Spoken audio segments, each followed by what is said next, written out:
Everywhere you look, a new company or startup is claiming to be carbon neutral and by 2030. But why is that? Is it because we all suddenly care about sustainability and the last few years is very much needed to get to 2030 for us? Or are we just gaslighting ourselves and these companies are really greenwashing? Hi, my name is Miracle and I work at a tech company, one of the which that claimed they're going to be carbon neutral by 2030.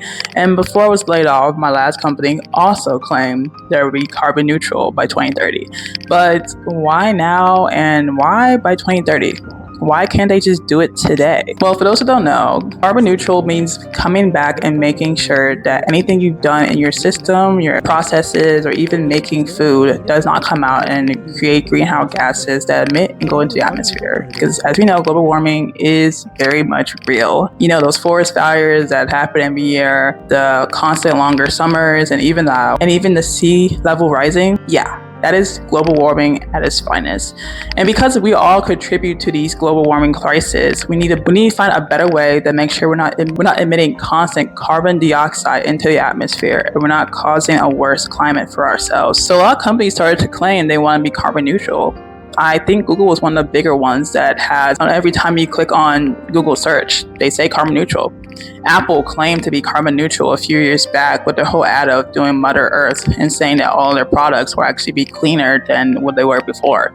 So it's not just a phase that some companies claim to be doing sometimes. A lot of them really do proven to be going through that motion of being cleaner and more sustainable for the coming future and generations to come. But of course, is it just the tech companies that are doing this, or are we all in the process of actually trying to be cleaner? We mainly attribute food processes, car emissions, and even cow farting as like one of the biggest ways to emit gas. And you'll be right. 71% of all gas emissions into the atmosphere is actually from food processes, factories, even power plants that power up electricity.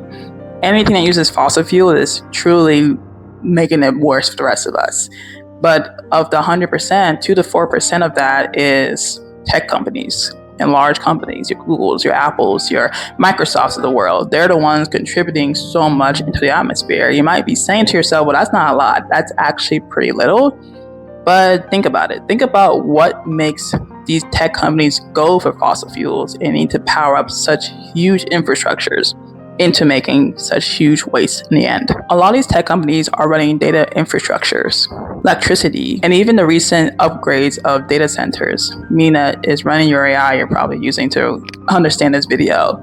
And all these different things that you do, or even they create, contributes to the overall pollution that we're putting out. Now, of course, fossil fuels is maybe the biggest one, but we're putting out light pollution, air pollution, anything that affects our way of living and breathing and even seeing outside of our windows. It's all caused by the same people and companies that are pushing for it. But while a lot of these companies are claiming to be carbon neutral, have we truly seen how they are actually doing that and if it's actually working? For many cases, claiming 2030 sounds like a stretch to just push it 2040 once it becomes closer. But let's talk about how these companies are actually doing the work. For Gemini, which came out in the year 2022, just one single prompt made by one single person creates 0.03 grams of CO2. Meaning those data structures they love building nowadays in the US, that is emitting about 0.03 for one single prompt. You saying hi to Gemini right now is causing a little bit of CO2 to go in the air. Multiply that by every time you go on a Google search and Gemini automatically pops up, or the amount of prompts you come up, or even the amount of people who uses Google and Gemini for that matter. That is becoming no longer that 0.03, but definitely in the tons of CO2 gas. So what is Google doing about it? They actually purchase the same amount of renewable energy, meaning water, sun, wind, nuclear fusion, as a way to put it right back into their other infrastructures within their company, becoming carbon neutral, which is in this layman's term, even though you use CO2 and you use fossil fuels, as long as you use renewable energy in a different process of your company that equals the amount of CO2 you use, it should cancel out. In theory.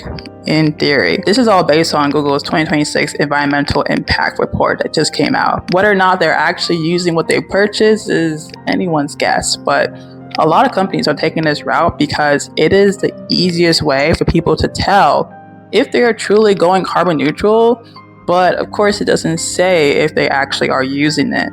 once they buy it. The same can be said for Microsoft, Apple, and even Meta. All of them go with the renewable energy purchases, meaning they are using a lot of CO2 for their AI, their data infrastructure, and even their electricity. But they are purchasing back that energy using renewable resources. In that way, they are claiming that they can be carbon neutral, at least by the time 2030 comes around. The company ordered a new fleet of heavy-duty trucks that will run on compressed natural gas engines. By doing that, they hope to cut down on greenhouse gas emissions, which reportedly is higher in heavy-duty trucks that use diesel fuel. So the decision to move to new engines comes after Amazon reported online sales went up about 38% in 2020. And of course, while we have to take these companies' word for it, there are plenty of examples of real companies doing greenwashing. Greenwashing is a term used for when they are virtual signaling to the people who actually care about being clean and being healthy in our environment. It is a term coined to mean when a company claims they are doing something for sustainability or environmental friendly ways, but in reality, they're just collecting whatever goodwill they get from people while going back to the old ways of using fossil fuels or other unnecessary ways to gain electricity and energy. So there are unfortunately big examples of this happening even to this day. The popular brand Evian was actually claimed to be doing just this problem. They claimed that they were carbon neutral in the way that they process and recycle their water bottles once they are being used. Unfortunately, they were sued for a lot of money because the manufacturing, the shipping, even the recycling of water bottles that were all single use contributed to the overall factors of the greenhouse emissions, which of course led them to them settling at the very end, because you can't claim to be carbon neutral when you are creating more waste than you're actually protecting or taking out. While carbon neutral sounds like an amazing thing that a lot more companies should be doing correctly and efficiently, we have to step back and think about the benefits of actually being carbon neutral. It shouldn't just be a buzzword. It should be something that a lot more huge corporations, even the newer ones, should strive to become from the jump. Because at the end of the day, this is affecting your air, your water, your home, your lifestyle, and even your generations to come if you want to leave behind a legacy. So the next time you hear a company say they're going to be carbon neutral, question their impact and hold them accountable. It really does take a village to protect this planet. Thank you for watching. Remember to like, share, subscribe. You don't miss a new update from me, and I'll see you guys next time. Bye.